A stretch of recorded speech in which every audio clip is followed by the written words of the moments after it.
Manipulation became more common than ever before, with almost every politician and a lot of regular people becoming manipulators. My name is Damien, and I'm about to show you what is manipulation and how to avoid getting manipulated.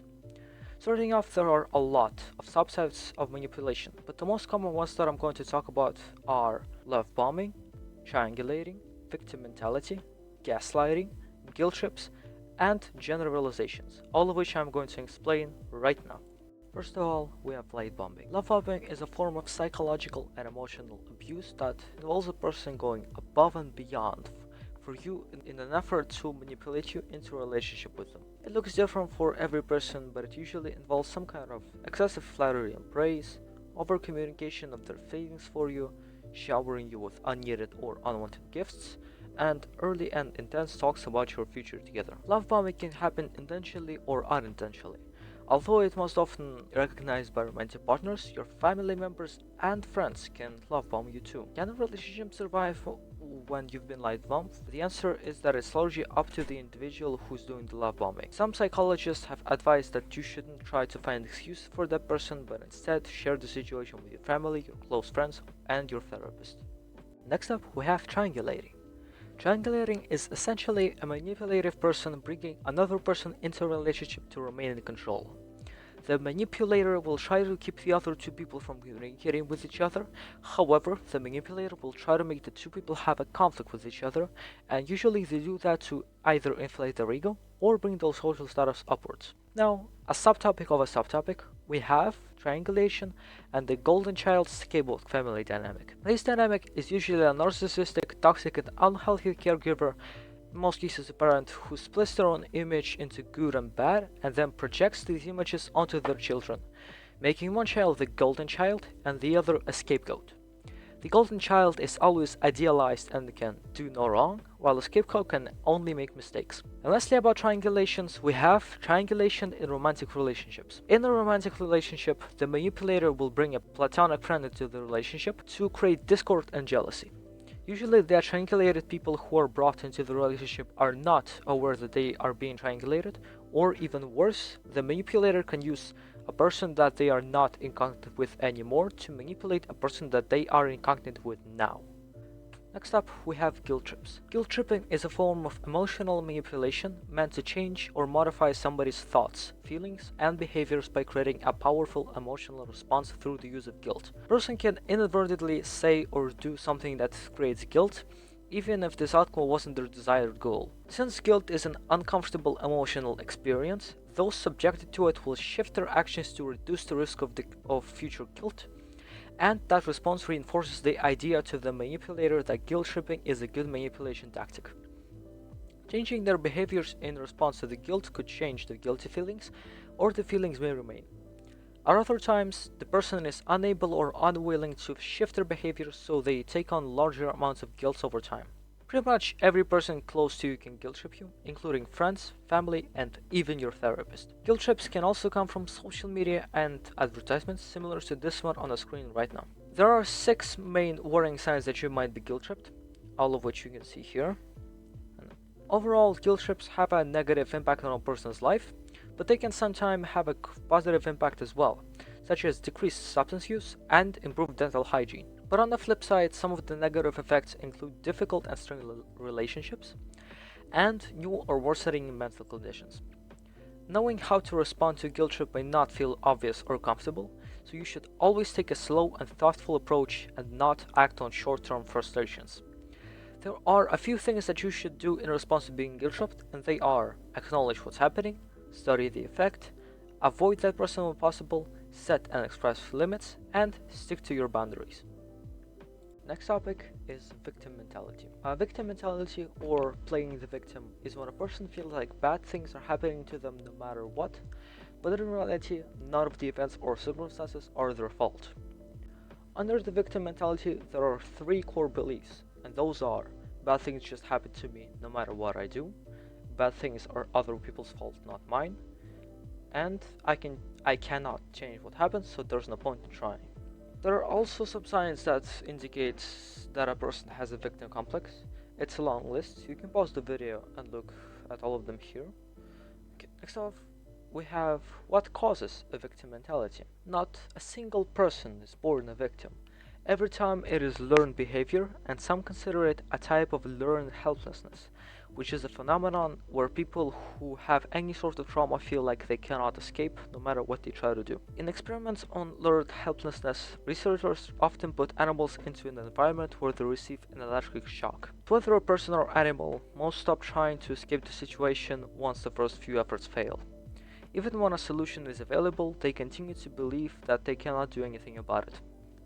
Their feelings of helplessness place them in the victim role, even though they're the ones in control. How to release a victim mentality? First of all, you should take full responsibility for your life. While all the things that happen to you are your responsibility, they are not always your fault.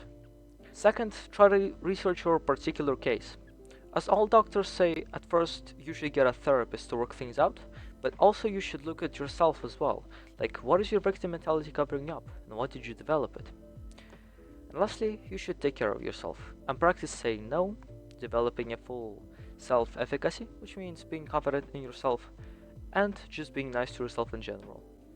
Next is generalizations. Generalization is a manipulation tactic used by oversimplifying or misrepresenting a situation, and the use of words like all, always, and never. For example, phrases like all new hires are lazy and unreliable. They can't be trusted with important tasks. In a workplace setting, or you're always so responsible. You never think about the consequences of your actions in the personal context, reflect the essence of generalizations. Generalization can have a very heavy impact on a person, especially if the person lacks a strong sense of individuality. In the context of an abusive relationship, when you're constantly subject to generalized statements such as you always mess things up, or all men/women act the same way, it can affect severe self-esteem and psychological issues. Over time, these phrases make your self-esteem even worse and make you feel flawed or incapable. As the self-doubt takes root within you, it deepens your psychological distress and makes it ever more difficult to break free of the manipulator's abusive cycle, as the abuser's manipulation feeds on your degraded self-esteem and sense of worth. Generalizations will also impair your vision of reality in the abusive relationship. For example, when the manipulator consistently generalizes with phrases like you always provoke me or you never listen, it oversimplifies complex dynamics in the relationship. These statements hinder your ability to accurately judge the situation. Thus, you may make choices based on false or biased beliefs imposed by the abuser, such as staying in an unhealthy relationship out of a misguided belief that you are solely responsible for the abuse. That keeps the cycle going, because your decision making is impaired by the generalizations, which makes your life more negative overall. When you repeatedly hear generalizations like being called lazy, your mind tends to unconsciously look for examples that confirm the generalizations. For example, if you've been repeatedly told that you're lazy, your mind may cause you to second guess your abilities or your motivation to complete tasks. You may find yourself procrastinating or avoiding responsibilities, not because you're lazy, but because you think you are. As a result, this behavior aligns with the negative label you've been given, reinforcing the false belief and creating a self-sustaining cycle. In conclusion, you should always remember what others have told you, and that their generalizations do not define who you are. Additionally, you should set healthy and clear boundaries. And our last topic is gaslighting. Gaslighting is a form of manipulation and psychological control.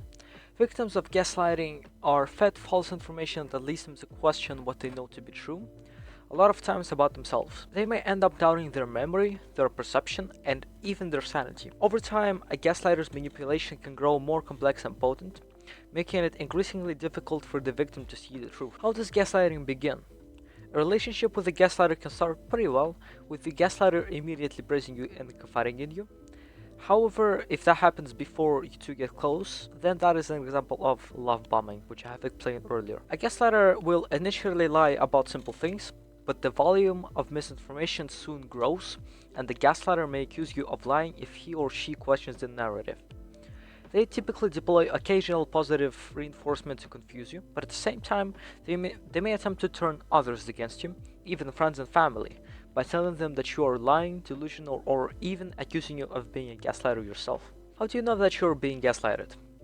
If you experience increasing self-doubt as another person continues insisting that what you feel, see, or remember is wrong, then you're most likely talking to a gaslighter. The gaslighter will continue introducing lies, but now in more sensitive arenas. aiming to disrupt and distort fundamental aspects in your being and behavior. At times, gaslighting can be unintentional, but the person doing the gaslighting will still enjoy manipulating you, which may lead to them gaslighting you and other people on purpose. Usually, a person who is gaslighting unintentionally learns that behavior from their surroundings, most cases their parents. How to tell that a person is a gaslighter? Gaslighters usually have a psychopathic or narcissistic personality disorder, and they have different personalities or masks that they use for different groups or relationships. However, if a person does that, it doesn't necessarily make them a gaslighter. The most effective gaslighting are the hardest to recognize, and different manipulations have different gaslighting methods. So there is no universal way to figure out that a person is a gaslighter unless you manage to spot their gaslighting. How to cut ties with a gaslighter? This is much harder than it is in theory, because if you try to break up with a gaslighter, they will assure you that if you don't break up with them, then they are going to change and become better.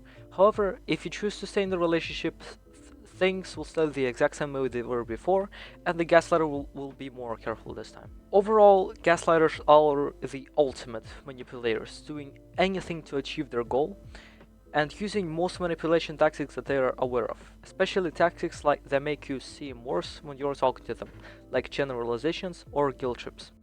In conclusion to this project, just wanted to remind you that this video is not a diagnosis, and if you think that you or a person close to you has any of the signs, you should talk to a therapist. Hope this video will help you in your lives. Thank you for watching.